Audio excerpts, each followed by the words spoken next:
예, 우리 인간의 감정 중에 가장 원초적인 감정 중에 하나, 아주 원초적인 감정에 속한 것 중에 하나가 이 두려움입니다. 두려움. 인간 존재가 가지고 있는 마음이죠. 두려움입니다. 두려움보다 조금 더 앞선 것이 있다면 아마 그것은 부끄러움입니다. 부끄러움. 창세기 2장에 하나님이 사람을 만드시고 남자와 여자를 지으셨는데 둘이 벌거벗었으나 부끄럽지 아니하더라라고 하는 것이 창세기 2장에 나와 있는 그래서 그거를 이름하여 원치의식, 수치감할 때, 수치심 할 때 그 부끄러울 치자를 쓰는 겁니다. 원치의식. 우리가 인간이 아주 근본적으로 부끄러움이 있어요. 그래서 이 부끄러움을 가려야 되죠. 근데 그 부끄러움이 언제 알게 됐냐면 선악과를 따먹고 하나님이 하지 말라고 한 것을, 하나님이 금한 것을 인간이 저질름으로 말미암아 죄를 범했죠. 그래서 범죄함으로 말미암아 우리에게 생겨난 것이 부끄러움입니다. 그래서 그 부끄러움을 가리기 위해서 무화과나무 잎으로 그 부끄러움을 가리우는 거죠. 그런데 이 부끄러움이 가져온 이것이 원치의식이라면 그것이 가져온 두 번째 감정이 있는데 그것도 아주 원초적인 것입니다. 그것이 내가 벗었으므로 부끄러움이 있다는 거죠. 수치심이 생겼습니다. 벗었으므로 그 다음에 생겨나는 거 두려워하여 숨었나이다. 예, 두려움이 인간의 감정 중에 하나입니다. 근데 인간이요, 이 젊은이는 젊은이대로 두렵습니다. 우리의 미래가 두렵죠. 우리의 상황이 이 두려움만큼 우리가 어떤 두려움의 존재가 확실히 있어서 어떤 존재가 있어서 내가 두려운 것도 있지만 이유 없는 두려움도 있습니다. 성경에 이 두려워하지 말라라는 말이 이 말씀이 성경에 365번 있다고 해요. 이거 누가 셨는지 모르지만 365번 있답니다. 옛날에 제가 일본에 우리 이 단기 선교를 VJ로 갔었는데 그때 그 일본 그 선교사님이 이제 CCC 선교사님 한 분 만났는데 여자분이에요. 이 여자분 싱글 선교사님이 이 두려워하지 말라 이게 365번 있다는 걸 가지고 자기가 성경 읽으면서 이게 헤아리고 숫자를 셔번나라고 하는 거예요.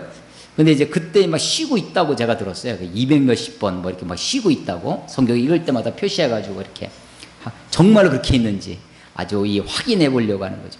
두려워하지 말라. 아마 우리 마음속에 주님이 매일매일 365번, 365일 매일매일 필요로 한 게 있는데 두려워하지 않는 마음입니다. 두려워하지 않는 마음. 우리가 하나님 앞에 나아갈 때 하나님이 두려우신 분이죠, 사실은. 그래서 하나님을 만난 사람들 중에들의 공통적인 반응 중에 하나가 두려움입니다. 두려움이. 하나님을 직면하면 두려워요. 그런데 이게 창세기 3장에 선악과를 따먹고 내가 벗었으므로 두려워하여 숨었나이다 라고 말할 때 그 하나님으로부터 하나님으로부터 떨어져 나가는 두려움이 있는 반면에 어떤 두려움은요, 그걸 우리는 경외심이라고 합니다. 경외심. 두려운데 가까이 가고 싶은 거예요. 두려운데 내가 도망치지 않냐고 오히려 내가 두렵고 떨리는 마음이 있는데 오히려 하나님께 가까이 나아가고자 하는 마음이 생겨나는 그런 두려움이 있어요. 경외심이죠, 경외심. 경외할 때 그 외자도 두려워할 외자입니다. 그래서 경은 공경한다는 거고 외는 그 단순한 fear가 아니라 그래서 두려운데 가까이 가고자 하는 마음이 있고 두려우니까 도망치고 하나님으로부터 도피를 하려고 하는 그런 마음이 있죠. 우리가 이 일상의 삶에서 이 두려움을 떨쳐버리고 살 수 있다면 얼마나 좋을까 하는 생각을 하게 됩니다. 그런데 하나님이 이 두려움에 어떤 이유가 있어요. 원인이 있습니다. 근데 이것을 제거해서서 그걸 없애버리셔서 우리로 하여금 그것을 이겨내게 하시는 것이 아니라 사실은 그 두려움을 그대로 두세요. 그리고 그 두려움을 직면하게 하십니다. 그것을 겪게 하시는 거예요. 오늘도 여기 뭐 참새 2마리가 한 아수년에 팔리지 않느냐? 아니, 참새가 안 팔리도록 하시겠다는 말씀이 아닙니다. 아니에요. 누군지 사람 앞에서 나를 시인하면, 누구든지 사람 앞에서 나를 부인하면, 아니 그 사람들 앞에서 그런 것들을 겪어야 하는 것을 하나님이 면제해 주시겠다는 것이 아닙니다. 그 상황을 그대로 직면하게 하시는 거죠. 몸은 죽여도 영혼은 능히 죽이지 못하는 자들을 두려워하지 말고 오직 몸과 영혼을 능히 지옥에 멸하실 수 있는 일을 두려워해라 라고 하는데, 세상의 권력, 세상의 힘, 이 힘이요, 돈도 금력이 있죠. 돈을 많이 가지고 있어도 두렵습니다.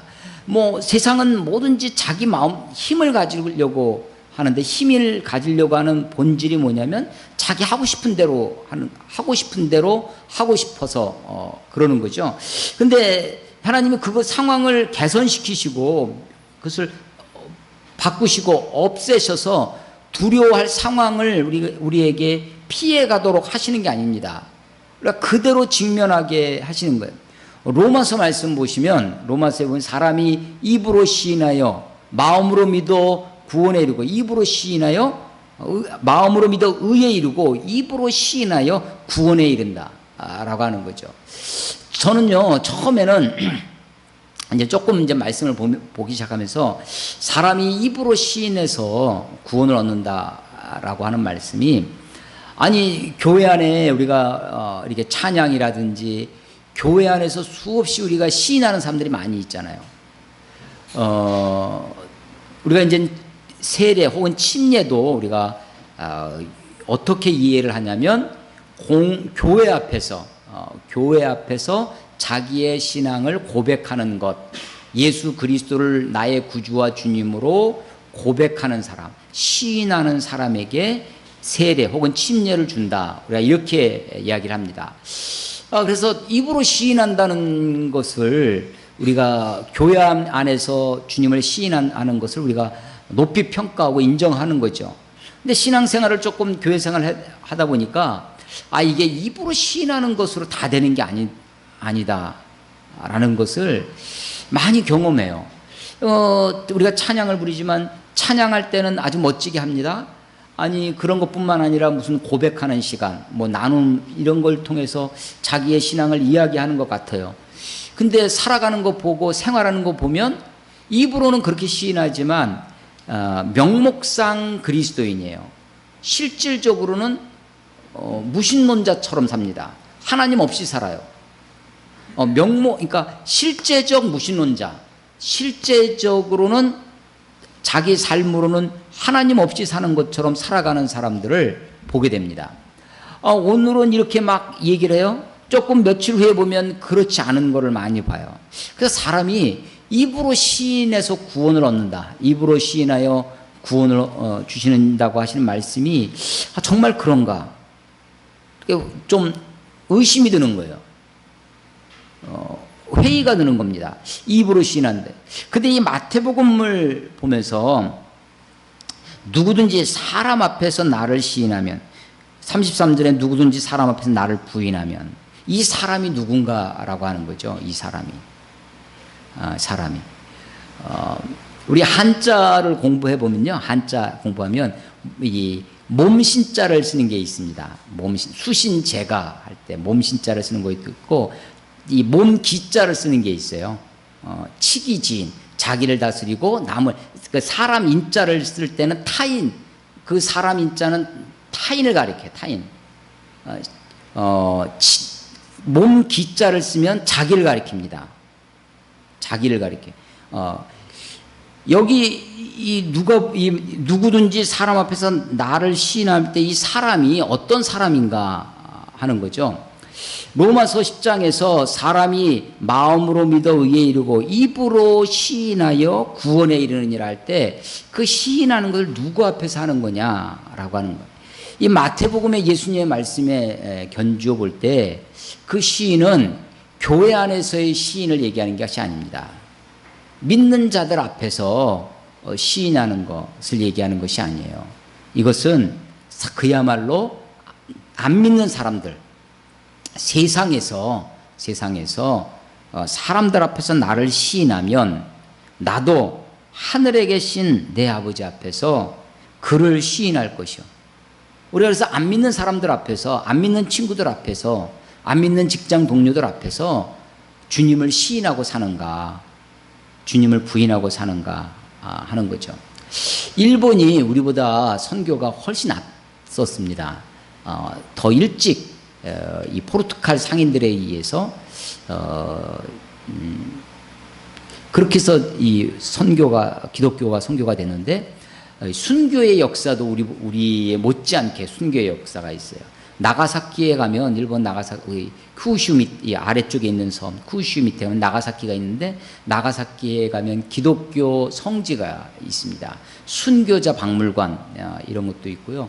근데 거기는 후미에라고 해서 일본에서 기독교를 박해할 때 했던 겁니다. 그 예수님 사진이 없으니까 다 그림이죠. 근데 이제 예수님이라고 생각하고 그려놓고, 우리가 뭐 이게 예수님이다 딱 말할 수는 없지만 예수님 화상을 그려놓고 어떤 마을에 가서, 기독교가 많은 그런 마을에 가서 사람들을 일렬로 다 세워놓고 그 예수님 얼굴을 밟고 지나가게 하는 거죠. 그래서 밟으면 살려주고 밟지 못하면 죽이고 하는 그런 순교의 역사가 있습니다. 후미에. 사람들 앞에서 나를 시인하느냐, 사람들 앞에서 나를 부인하느냐라고 하는 거죠. 학교에서, 직장에서 안 믿는 친구들 앞에서 너희가 나를 시인하면, 그래서 박해가, 핍박이 2000년 전에만 있었던 것이 아니라 사실은 오늘날에도 사실은 있을 수 있다고 생각이 되어집니다. 내가 사람들 앞에서 예수님을 시인하고 사는 거죠. 이 시인하는 것이 우리가 여기 뭐 예수천당 불신지옥 써붙이고 다닌다고 시인하는 것이 아니라고 생각됩니다. 똑같이 뭐 어떤 구호를 외치고 그것이 시인하는 것이 아니라, 실제로 어떤 상황이 벌어졌을 때 내가 예수 믿는 그 가치관, 기독교 가치관으로 살아가느냐, 기독교 세계관을 가지고 살아가느냐, 아니면 세상 사람들과 똑같은 삶의 방식으로 살아가느냐, 예수님을 정말 기독교적인 가치관을 내가 시인하고 살아가느냐, 아니면 세상의 가치관과 세상의 교훈대로 살아가느냐의 차이가 있다고 생각합니다.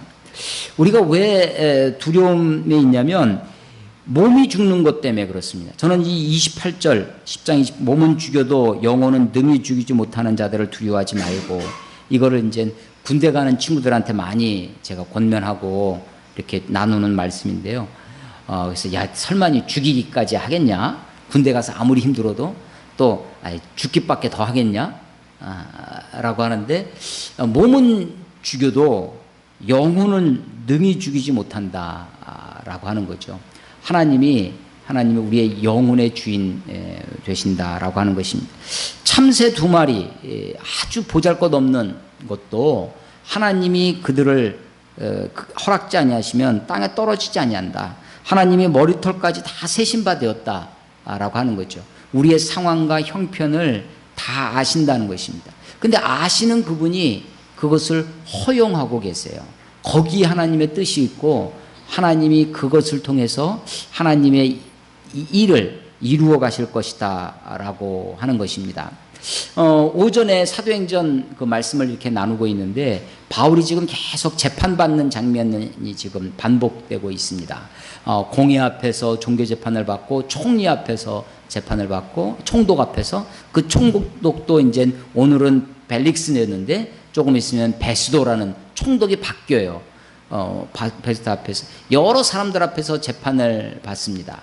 근데 그 재판이 계속 되면 될수록 바울이 그의 생각이 점점점 그 재판이 계속될수록 타협하고 주눅이 들고 하는 것이 아니라 점점점 자기 생각이 선명해지고, 자기 표현이, 자기가 믿고 있는 바가 분명해져 가고 있습니다.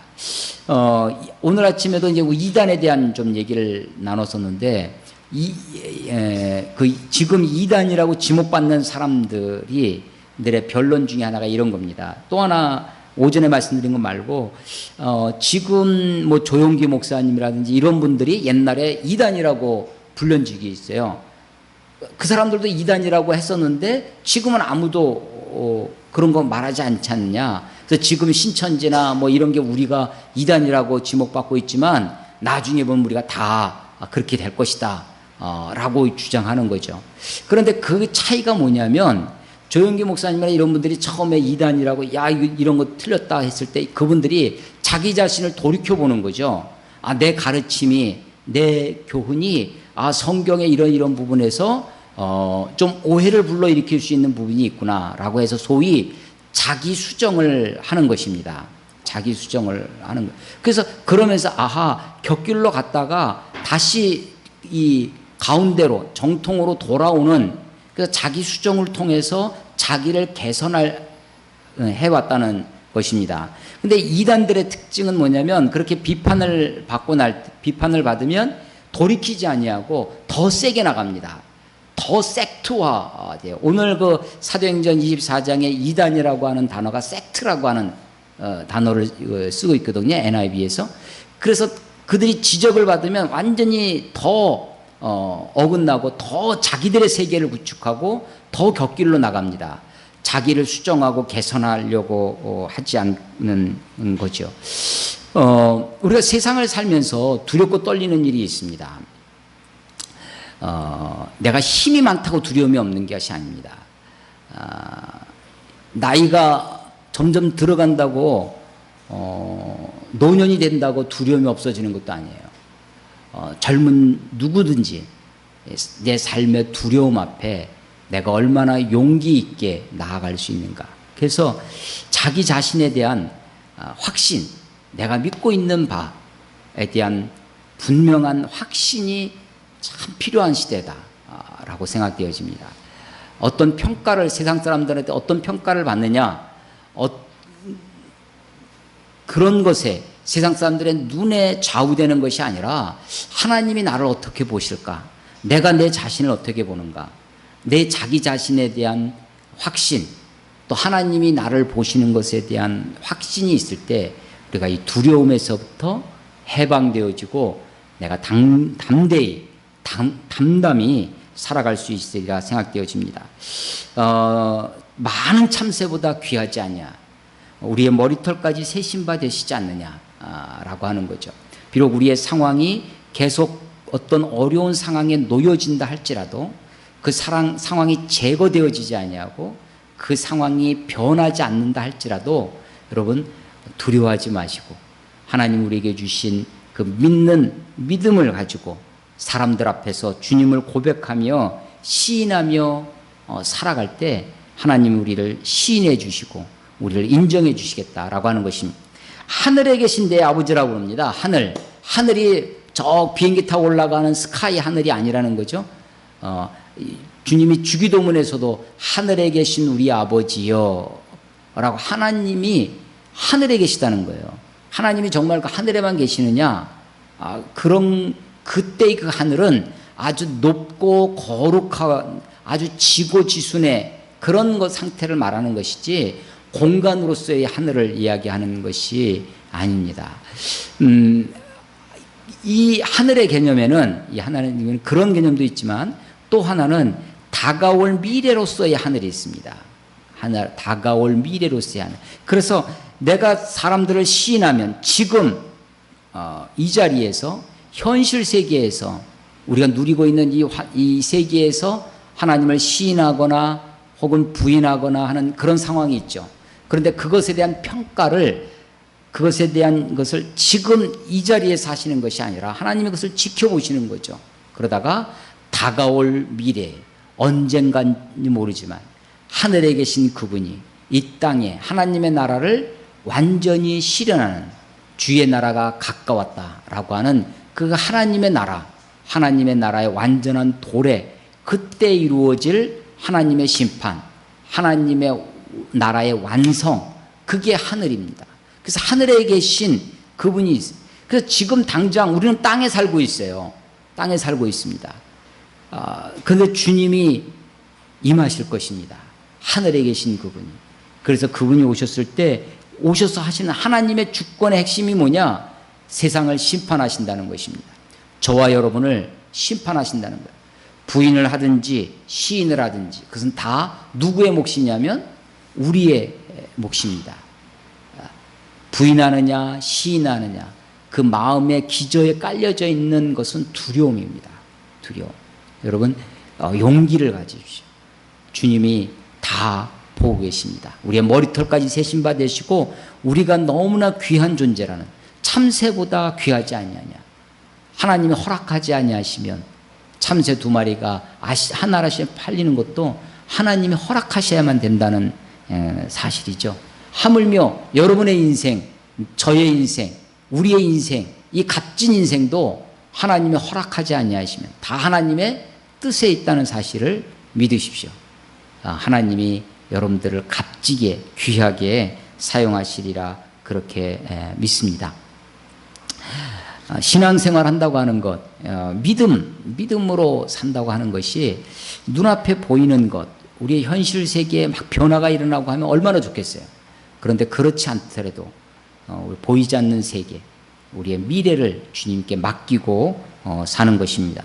몸은 죽여도 영혼은 능히 죽이지 못하시는 우리의 몸과 영혼을 다 멸하실 수 있는 그분 앞에 두려움과 떨림으로 살아가시는 저와 여러분이 되시기를 주의 이름으로 축원합니다.